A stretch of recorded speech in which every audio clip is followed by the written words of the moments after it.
जय हिंद दोस्तों, आज हम लोग पुनः उपस्थित हुए हैं अपने करंट अफेयर्स के सेशन को आगे बढ़ाने के लिए। तो आप सभी जिस तरह से अपना मेहनत कर रहे हैं, अपने मेहनत में कभी भी थोड़ा सा भी कमी नहीं आने दीजिएगा जब तक कि आप सफल नहीं हो जाइएगा।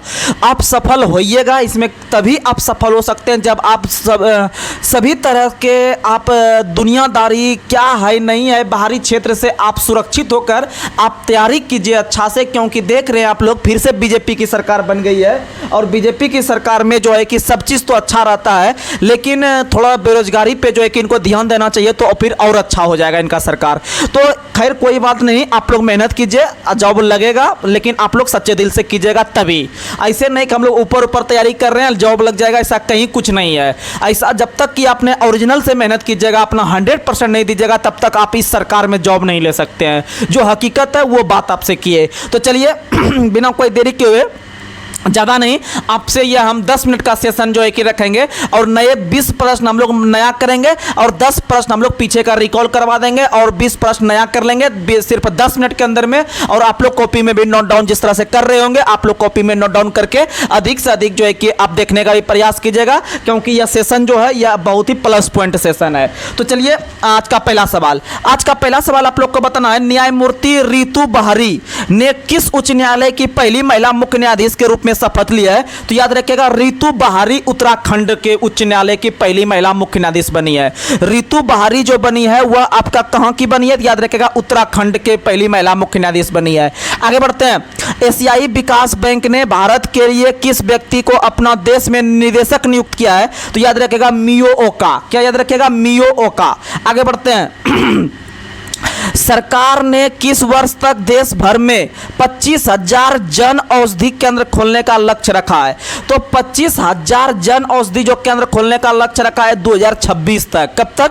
2026 तक। आगे बढ़ते हैं, सुरक्षित इंटरनेट दिवस कब मनाया जाता है? तो सुरक्षित इंटरनेट दिवस 6 फरवरी को। सुरक्षित इंटरनेट दिवस 6 फरवरी को। और महिला जननांग विकृति के विरुद्ध शून्य सहनशीलता का अंतर्राष्ट्रीय दिवस वो भी 6 फरवरी को। आगे बढ़ते हैं, अगला सवाल, किस राज्य की पुलिस ने स्मार्ट गश्त के लिए सेल्फ बैलेंसिंग ई स्कूटर को अपनाया है? तो ई स्कूटर को उत्तराखंड पुलिस ने अपनाया है। किसने अपनाया है? उत्तराखंड पुलिस ने। आगे बढ़ते हैं, जनवरी 2024 में भारत और किस देश के बीच द्विपक्षीय अंतर्राष्ट्रीय कैडेट एक्सचेंज कार्यक्रम पर हस्ताक्षर हुआ है? तो याद रखिएगा, द्विपक्षीय अंतर्राष्ट्रीय कैडेट एक्सचेंज कार्यक्रम पर जो हस्ताक्षर हुआ है भारत और यूके के बीच। भारत और यूके के बीच। आगे बढ़ते हैं, आईआईटी मद्रास किस देश के कैंडी में अपना परिसर खोलेगा? तो याद रखिएगा, श्रीलंका के अंदर में एक शहर है कैंडी। कैंडी में ही याद रखिएगा कि वह परिसर को खोलेगा। वहीं अगर बात करते हैं हम लोग आईआईटी दिल्ली ने कहां में खोला है? तो आईआईटी दिल्ली ने यूएई में खोला है। कहां में खोला है? यूएई में खोला है। आगे बढ़ते हैं, किस राज्य ने विवाहित महिलाओं को वित्त सहायता प्रदान करने के लिए कल्याणकारी योजना जिसका नाम है महतारी वंदना योजना? महतारी वंदना योजना का शुरुआत छत्तीसगढ़ ने किया है। किसने किया है? छत्तीसगढ़ ने। महतारी में तो आ रहा है, छत्तीसगढ़ में भी तो आ रहा है। तो महतारी योजना किस राज्य सरकार ने? छत्तीसगढ़ सरकार ने। और इसके तहत जो है कि 1,000 रुपया प्रति महीना महिलाओं को देगा जो वैवाहिक महिला है और जिनका एज 21 वर्ष से अधिक हो चुका है। वहीं छत्तीसगढ़ सरकार ने तेंदू के पत्ता चुनने के लिए 5500 रुपया प्रति महीना देने का प्रावधान किया है। तो चलिए अब हम लोग जो है कि टॉप 15 से 20 सवाल हम लोग करने वाले हैं, जो टॉप लेवल के सवाल है, जो कि आपको विभिन्न प्रकार के बिहार के अंदर में एग्जाम में और एनटीपीसी में देखने के लिए मिलेगा। तो आप लोग लगातार बनकर रहिएगा और कुछ दिन के बाद हम लोग जो है कि करंट अफेयर्स के इसमें आपको ये 20 सवाल तो चलते रहेगा। 2 पेज जो आपको टेलीग्राम पे डेली अपलोड कर देते हैं दिन के 2 बजते बजते, तो वो तो चलते ही रहेगा। लेकिन आप लोग को बता दें कि एडुटेरिया का करंट अफेयर्स भी मंगा के उसका जितना भी सेट है हम लोग एक एक करके सेट भी याद करने का कोशिश करेंगे, क्योंकि विभिन्न प्रकार के एग्जाम में वो सब क्वेश्चन भी आते रहता है। चलिए आज का पहला जो है कि नया क्वेश्चन में हम लोग अब प्रवेश करते हैं। ऑनलाइन लेन देन को अपनाने को मापने वाले आरबीआई के सूचकांक के अनुसार मार्च 2023 तक देश भर में डिजिटल भुगतान में एक वर्ष में कितने प्रतिशत की वृद्धि दर्ज की गई है? तो याद रखिएगा 10.94% का वृद्धि हुआ है पिछले वर्ष के मुकाबले इस साल। याद रखिएगा यूपीआई लेन देन में। आगे बढ़ते हैं, आगामी वित्त वर्ष 2024 से 25 में सॉवरेन गोल्ड बॉन्ड यानी एसजीबी जारी करने के लिए आवंटित बजट कितना है? तो याद रखिएगा 3500 करोड़। कितना है? 3500 करोड़ है। और भारत में प्रति साल जो खपत होता है आपका 700 प्लस टन का खपत है। भारत में सोना यूज करता है आदमी, खपत करता है, यानी पहनने में खरीदता है, याद रखिएगा। यानी 3500 करोड़ रुपया का यूज करता है भारत प्रतिवर्ष, याद रखिएगा। आगे बढ़ते हैं। पिछले वित्त वर्ष के मुकाबले इस वर्ष यूपीआई लेन देन की मात्रा और मूल्य में कितने प्रतिशत की वृद्धि हुई है? तो याद रखिएगा 52% का वृद्धि हुआ है। कितना प्रतिशत का? 52% का वृद्धि हुआ है। लेकिन अगर क्वेश्चन पूछेगा आरबीआई के सूचकांक के अनुसार कितना वृद्धि हुआ है, तो 10.94। आगे बढ़ते हैं। किस देश ने अपना पहला हॉकी इंडिया विश्व कप पुरुष वाला जीता है? तो हॉकी इंडिया पुरुष वाला जो 2024 जीता है वो किसने जीता है? तो नीदरलैंड जीता है। कौन जीता है? नीदरलैंड। और दूसरा स्थान पे मलेशिया रहा है। कौन रहा है? मलेशिया। और तीसरा स्थान पे ओमान रहा है। तीसरा स्थान पे कौन रहा है? ओमान। और ओमान में ही विश्व कप हुआ था, याद रखिएगा। और भारत जो रहा है अपना देश, भारत 5वां स्थान पे। कितना स्थान पे? 5वां स्थान पे। आगे बढ़ते हैं। 17 फरवरी 2024 को किस स्थान पर वायु शक्ति 2024 अभ्यास आयोजन करेगा? तो याद रखिएगा जैसलमेर राजस्थान में वायु शक्ति हुआ है। और भारत के ही तीनों सेनाओं ने मिलकर जो है कि जैसलमेर के अंदर में किया है। आगे बढ़ते हैं। 59 वर्ष अंतरिक्ष यात्री ओलेग कोनेनेंको, यानी यह सवाल किसी ना किसी एग्जाम में जरूर आएगा, 100% गारंटी देते हैं। 59 वर्ष अंतरिक्ष यात्री ओलेग कोनेनेंको ने अंतरिक्ष में सबसे अधिक समय बिताने का विश्व रिकॉर्ड जो बनाया है वह किस देश के है? तो याद रखिएगा वह रूस के हैं। कहां के है? रूस के है। और यह 878 दिन बिताया है। कितना दिन बिताया है? 878 दिन बिताया है, याद रखिएगा। ओलेग कोनेनेंको रूस के जो है कि आपके अंतरिक्ष यात्री हैं, जो कि सबसे अधिक दिन तक जो है कि विश्व रिकॉर्ड बनाया है अंतरिक्ष में रहने का। आगे बढ़ते हैं। सूरजकुंड जो कि फरीदाबाद जो है कि आपका हरियाणा में है। फरीदाबाद हरियाणा में है, तो याद रखिएगा सूरजकुंड फरीदाबाद में हरियाणा सरकार के 9 अतुल्य वर्ष एक नए और जीवंत हरियाणा का उद्भव नामक पुस्तक का विमोचन किसने किया है? तो उपराष्ट्रपति जगदीप धनखड़ ने किया है। किसने किया है? उपराष्ट्रपति जगदीप धनखड़। आगे बढ़ते हैं। हेज गिंगोब का हाल ही में 82 वर्ष की आयु में निधन हो गया।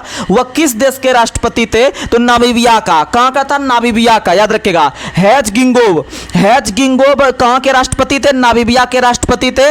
और एक बताए थे नायाब बुकेले जो नए राष्ट्रपति बने हैं आपके अल सल्वाडोर के। कहां के बने हैं? अल सल्वाडोर के। लेकिन हेज गिंगोब का जो निधन हुआ है वह हाल ही में नामीबिया के राष्ट्रपति थे। आगे बढ़ते हैं। भारतीय नौसेना ने 2024 को किस वर्ष के रूप में घोषित किया है? तो भारतीय नौसेना ने 2024 को ईयर ऑफ नोबेल सिविलियंस के रूप में घोषित किया है 2024 को भारतीय नौसेना ने। आगे बढ़ते हैं। कौन सी राज्य सरकार फाइलेरिया रोग को खत्म करने के लिए वार्षिक मास ड्रग एडमिनिस्ट्रेशन अभियान शुरू करेगी? तो फाइलेरिया रोग को खत्म करने के लिए वार्षिक मास ड्रग एडमिनिस्ट्रेशन अभियान जो शुरू करेगी वह उत्तर प्रदेश सरकार। कौन करेगी? उत्तर प्रदेश सरकार। और याद रखिएगा भारत 2027 तक फाइलेरिया को मुक्त करने का टारगेट रखा है। आगे बढ़ते हैं। केंद्र सरकार ने बजट 2024 में कितने मानक रेल डब्बों को वंदे भारत मानक डब्बों में अपग्रेड करने के लिए एक महत्वाकांक्षी कार्यक्रम का घोषणा किया है? तो याद रखिएगा 40,000 जो जनरल डब्बा रहता है उसको मॉडिफाई करेगा किसमें? तो वंदे भारत ट्रेन के डब्बों के रूप में करेगा। याद रखिएगा 40,000 डब्बा के लिए हस्ताक्षर हुआ है। आगे बढ़ते हैं।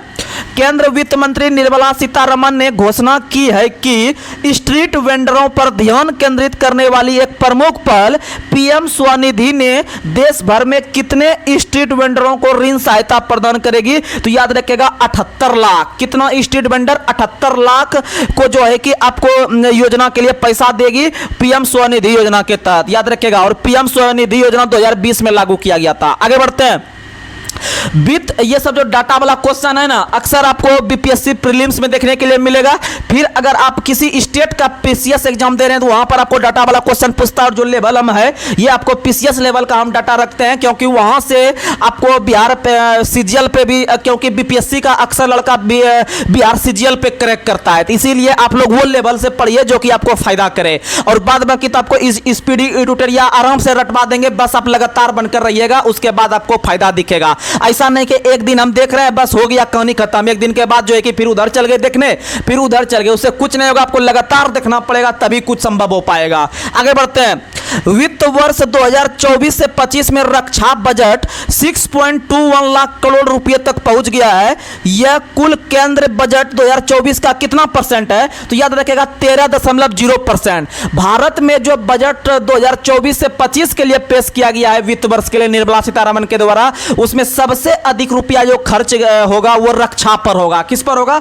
रक्षा पर खर्च होगा। तो याद रखिएगा 13.04% जो है कि खर्च होगा आपका 100% कुल बजट का। और रुपयों में देखिएगा तो 6.2 लाख करोड़ रुपया, 6.2 लाख करोड़ रुपया। ठीक है। उसी तरह से दूसरा स्थान पे परिवहन में खर्च होगा, परिवहन में 2.78। फिर रेल में याद रख लीजिएगा 2.5 लाख करोड़।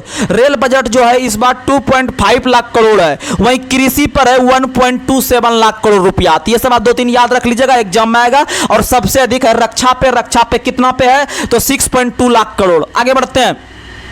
भारत और किस देश ने सैन्य उपकरण की खरीद सहित रक्षा जुड़ाव के लिए नए क्षेत्रों में सहयोग के लिए एक रूपरेखा प्रदान करने के लिए समझौते पर हस्ताक्षर किया है? याद रखिएगा भारत और ओमान, भारत और ओमान पर सैन्य उपकरण के लिए हस्ताक्षर हुआ है। आगे बढ़ते हैं।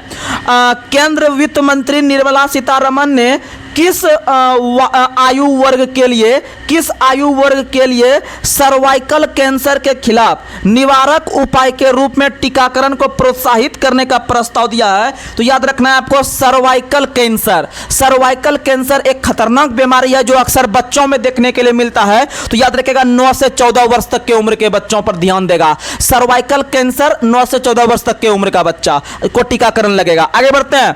तमिल सुपरस्टार विजय, नाम सुने होंगे, तमिल का एक हीरो है जो है कि विजय। तमिल सुपरस्टार विजय ने हाल ही में अपनी राजनीतिक पार्टी लॉन्च की है। उस पार्टी का नाम क्या है? तो याद रखिएगा जो है कि तमिलगा वेट्री जो है कि कजागम तमिलगा वेट्री कजागम नाम का विजय ने जो है कि अपनी पार्टी बनाई है। आगे बढ़ते हैं। आरबीआई के अनुसार 31 जनवरी 2024 तक आरबीआई के अनुसार 31 जनवरी 2024 तक कितने प्रतिशत 2000 रुपये के नोट सिस्टम में वापस आ गए? आप लोग को पता होगा 2000 रुपया का नोट जो है कि वापस हुआ था जो है कि नोटबंदी के समय।